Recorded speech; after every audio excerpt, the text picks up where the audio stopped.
Hello বন্ধুরা, আজকে চলে আসছি আমাদের বাংলাদেশ অমর 21 বইমেলা।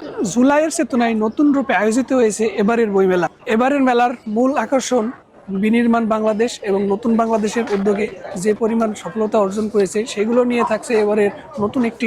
এবারের মেলায় বাড়ানো হয়েছে স্টলের সংখ্যা। গতবারের অতীতের সব রেকর্ড ভেঙে এবারের মোট 709টি প্রকাশনা প্রতিষ্ঠানকে এই অনুমতি দেওয়া হয়েছে। সেখানে আমরা আসছি, তো সেখান থেকে আজকে আপনাদের পুরো মেলাটা ঘুরে দেখানোর চেষ্টা করব। তো সেই পর্যন্ত আপনারা অবশ্যই আমাদের সাথে থাকুন, দেখতে থাকুন। আমরা আপনাদের পুরো মেলাটা ঘুরে দেখানোর চেষ্টা করব। আমরা একজন ক্রেতার সাথে কথা বলার চেষ্টা করব। তো এখানে একজন ভাই আছে। এক্সকিউজ মি ভাইয়া, আপনি তো এই মেলাতে আজকে আসছেন, জি। তো এখানে এসে আপনার কেমন লাগছে, কেমন অনুভব করছেন? হ্যাঁ, ভালোই লাগতেছে। হ্যাঁ, বাট একটা জিনিস কি মেলায় আমার ছোটবেলা থেকেই যখন মেলায় যাই, মেলা যখন ফাঁকা থাকে না, আমার খুব খারাপ লাগে। তো আজকে একটু তুলনামূলক লোকজন কম, এই জন্য একটু লাগতেছে। বাট আই থিঙ্ক এটা সন্ধ্যা হলে আরো বাড়বে। হ্যাঁ, আর বিশেষ করে যেদিন 21শে ফেব্রুয়ারি থাকে, এবং আজকে তো মাত্র ফেব্রুয়ারি 6 তারিখ, পুরো মাসি মেলা হবে, তখন আরো ডে বাই ডে লোকজন বাড়বে, তখন ভালো লাগবে। আর বইয়ের ব্যাপারটাও কয়েকটা স্টল আমি ঘুরলাম, দেখলাম। হ্যাঁ, মোটামুটি নতুন নতুন অনেক কালেকশন আছে। হ্যাঁ, আর দামও মোটামুটি রিজনেবল আছে। তো ভালোই লাগতেছে আর কি। আই থিঙ্ক ভালোই লাগতেছে। সন্ধ্যা হলে লোকজন মেবি আরো বাড়বে আর কি। আচ্ছা, আজকে মনে করেন সাপ্তাহিক শেষ দিন, আজকে হয়তোবা কালকে ছুটির দিন থাকবে, কালকে হয়তোবা মেলার লোকজন বেশি আরো আসবে। তো সেক্ষেত্রে আপনার মতামত কি?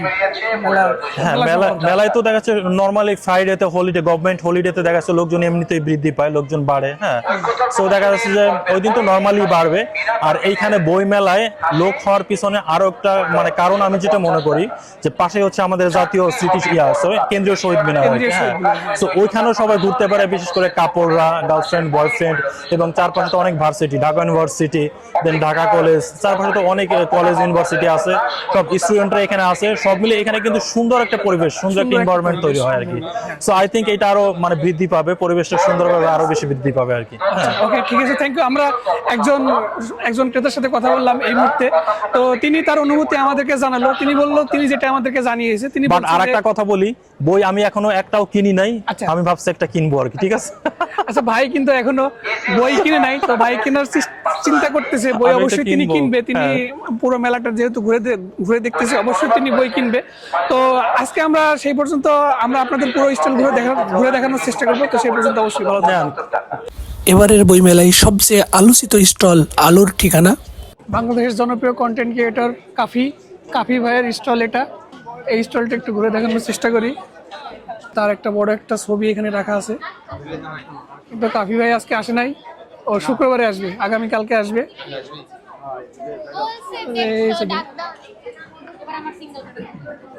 আলোর ঠিকানা।